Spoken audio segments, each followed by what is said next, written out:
बहुत पुराने ज़माने का जिक्र है कि समंदर पार एक छोटे से मुल्क पर एक बादशाह हुकूमत करता था। उस बादशाह की एक 15-16 साल की बेटी भी थी जिसका नाम शहजादी अमर था। शहजादी अमर बेहद हसीन और खूबसूरत थी। यही वजह थी कि बहुत सारे शहजादे शहजादी अमर से शादी करने की ख्वाहिशमंद थे। हर रोज़ किसी न किसी मुल्क के शहजादे के रिश्ते आया करते थे। क्योंकि शहजादी अमर बादशाह की एक लौती औलाद थी, इसीलिए बादशाह उससे बेहद मोहब्बत करता था। इसीलिए उसकी ख्वाहिश थी कि शहजादी को एक ऐसा शौहर मिले जो कि नेक दिल और बहादुर हो। आखिर बहुत सोच विचार के बाद बादशाह ने अपने काशिद हर मुल्क के शहजादों के पास भिजवाए और ये कहलवाया कि शहजादी अमर से शादी करने वाले का बादशाह इम्तिहान लेना चाहते हैं।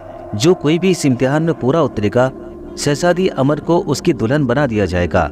इस पैगाम को पाते ही बहुत सारे शहजादे शहजादी अमर के मुल्क जाने की तैयारी करने लगे।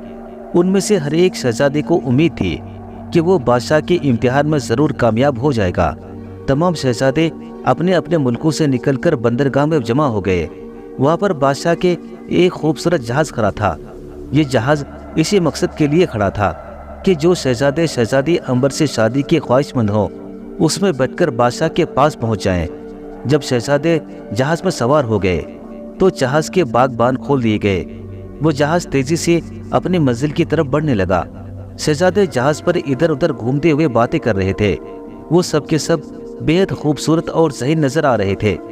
वो बातों के दौरान ज़ोर ज़ोर से कहके भी लगा रहे थे और उनके चेहरों से ही पता चल रहा था कि वो बेहद मशहूर है। उन्हीं शहजादों में मुल्क खुरासान का एक शहजादा बाबुल भी था। वो इन शहजादों से अलग थलग अरसे पर बैठा हुआ समंदर की ऊंची ऊंची लहरों को देखकर कुछ सोच रहा था। दूसरे शहजादे उसकी तरफ देखते हुए ज़ेरेले मुस्कुरा रहे थे। उनकी आंखों में शहजादे बाबर के लिए हकारत थी। वो उसे मगरूर और बदमिजाज समझ रहे थे क्योंकि वो उनके साथ घुल मिलकर बैठने की बजाय अहमकों की तरह मुंह लटकाकर एक तरफ बैठ गया था। उस पर एक शहजादे ने धीमी लहजे से दूसरे शहजादे से कुछ कहा। सोचो, अगर शहजादी अमर की शादी इस अहमक से हो गई तो मैं अपना नाम बदल दूंगा। देखो तो कैसे बुत की तरह बैठा है। हालांकि ये बात बहुत आहिस्तगी से कही गई थी, लेकिन शहजादा बाबर ने उसे सुन लिया और धीरे से मुस्कुराया। लगातार 3 दिन के तवील सफर के बाद जहाज अंबर शहजादे के मुल्क में पहुंच गया। तमाम शहजादे जहाज से उतरे और एक दूसरे के साथ हंसी मजाक करते हुए बादशाह के महल की तरफ चल दिए। शहजादा बाबर उनके पीछे सर झुकाए चल रहा था। अभी वो लोग थोड़ी ही दूर गए थे कि उन्हें एक अमरूद का बाग नजर आया। वहाँ पर एक बहुत ही बूढ़ा शख्स बैठा हुआ था। उसने आवाज देकर शहजादों को अपने तरफ बुलाया। शहजादे उसके पास गए। बूढ़े ने अपनी लरजती हुई कमजोर आवाज में कहा, ए नौजवानों, मैं एक बहुत बूढ़ा शख्स हूँ। क्या मेहरबानी करके तुम मेरा एक काम करोगे? बड़े मियाँ, ये तुम्हारी खुशकिस्मती है कि तुम मेरे मुल्क में नहीं हो। एक शहजादे ने आगे बढ़कर कहा, अगर ऐसी बात तुम हमारे मुल्क में करते तो मैं तुम्हारी जुबान खींच लेता। तुम शहजादों से अपना काम करवाना चाहते हो? क्या ये तुम्हारे नौकर हैं? बूढ़े ने गिड़गिड़ा कर कहा, मैं बहुत गरीब आदमी हूँ। मेरे छोटे छोटे बच्चे हैं। अपने बाग से अमरूद तोड़कर मैं अपना और अपने बच्चों का पेट पालता हूँ। मगर तुम मेरी हालत देख रहे हो। मैं अमरूदों के दरख्तों पर चढ़कर अमरूद नहीं तोड़ सकता। क्या हुआ? शहजादी भी तो इंसान ही हुआ करते हैं और इंसान ही इंसान के काम आता है। क्या तुम में से कोई भी ऐसा नहीं है जो मेरी मदद कर सके? अपनी जुबान बंद कर, एक शहजादे ने आगे बढ़ते हुए कहा। ये बूढ़ा तो सर पर ही चढ़ता जा रहा है। ये कहकर उस नौजवान ने बूढ़े को एक ऐसा धक्का दिया कि वो दूर जमीन पर जा गिरा। तमाम शहजादों ने एक फलक शिगाफ कह कहा लगाया, मगर उसी वक्त शहजादा बाबर आगे बढ़ा और बूढ़े को सहारा देकर उठाया तो तमाम शहजादों को जैसे सांप सूंघ गया। तभी उनमें से एक शहजादा बोला, इस बूढ़े को सहारा देने वाला ये नौजवान मुझे शहजादा तो नहीं बल्कि इस बूढ़े की औलाद मालूम होता है। शहजादा बाबर ने कहा, तुम लोगों को एक बूढ़े आदमी को सताते हुए शर्म नहीं आई? क्या तुम लोगों के दिलों में अपने से बड़ों की कोई इज्जत नहीं है? एक लंबे तड़ंगे शहजादे ने उसके पास आकर कहा, अपनी ये नसीहतें अपने पास रखो। इस बूढ़े को क्या हक पहुंचता है कि ये हमसे अमरूद तुड़वाने का मुतालबा करे? इसमें इस बेचारे बूढ़े का भी कोई कसूर नहीं। वो तुम्हारी शक्लें देखकर तो ये समझाता कि तुम लोग शरीफ नजर आते हो और इसकी बात मान लोगे। उसको क्या पता था کہ تم اتنے مغرور اور بدتمیز ہوں گے؟ شہزادہ بابر نے جواب دیا اور بوڑھے کے کپڑوں سے گرد جھاڑنے لگا جو زمین پر گرنے کی وجہ سے ان کے کپڑوں میں لگ گئی تھی۔ ان کی باتیں سن کر تمام شہزادوں کے چہرے غم اور غصے سے سرخ ہو گئے۔ اسی لمبے تگڑے شہزادے نے اپنے ساتھیوں سے کہا، اس بیوقوف شہزادے نے ایک غریب بوڑھے کی حمایت میں ہماری سخت بے عزتی اور توہین کی ہے، اب ہم اسے زندہ نہیں چھوڑیں گے۔ اس کی بات سن کر تمام شہزادوں نے ان کا ساتھ دیا۔ ایک شہزادہ جو کہ اپنے آپ کو تلوار بازی کا ماہر سمجھتا تھا، اپنے بیان سے تلوار نکال کر بولا، میں اس احمق سے تم سب کی بے عزتی کا بدلہ لوں گا۔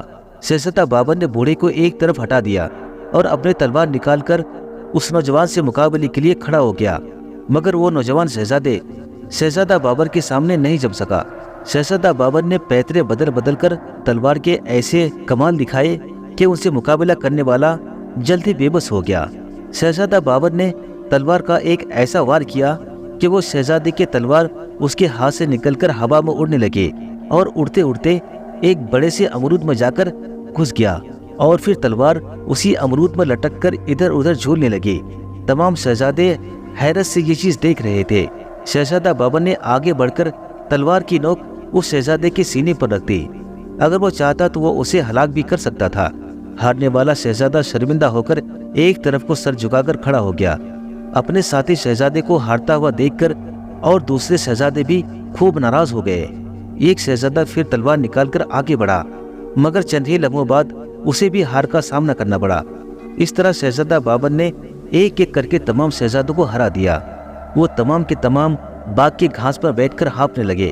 شہزادہ بابر بہت ہی پھرتیلا ثابت ہوا۔ اس نے تمام شہزادوں کو بہت ہی جلد تھکا دیا تھا۔ سب شہزادے اسے سخت نفرت کرنے لگے تھے، مگر وہ اس کا کچھ بھی بگاڑ نہیں سکتے تھے۔ اسے نپٹ کر شہزادہ بابر امرود کے درخت پر چڑھ کر بوڑھے کے لیے امرود توڑنے لگا۔ جب بوڑھے کا ٹوکرا بھر گیا تو شہزادہ نیچے اتر آیا اور وہ پھر اچانک حیرت زدہ رہ گیا۔ باغ میں ایک جھونپڑی تھی اور اس جھونپڑی کا دروازہ کھلا اور اس میں سے بادشاہ، ملکہ اور شہزادی باہر نکلے۔ تمام شہزادے گھبرا کر کھڑے ہو گئے۔ بادشاہ نے شہزادہ بابر کا پیٹھ تھپتھپاتے ہوئے کہا، شہزادے بابر، ہم تم سے بہت خوش ہیں اور تم سب لوگ یہ بات اچھی طرح سے سمجھ گئے ہوں گے۔ ہم نے یہ چکر تم سب لوگوں کا امتحان لینے کے لیے چلایا تھا، چونکہ ہمیں اپنے شہزادے کے لیے ایک رحم دل اور بہت ہی بہادر شہزادہ چاہیے تھا۔ خدا کا شکر ہے کہ تم ہمارے معیار پر پورا اترے ہو۔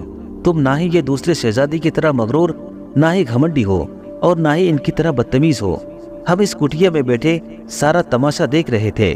تم نے جس بہادری اور ہمت سے ان سب کا مقابلہ کیا، اس نے ہمیں بہت خوش کر دیا ہے۔ تمام شہزادوں نے شرمندہ ہو کر نظریں جھکا لی۔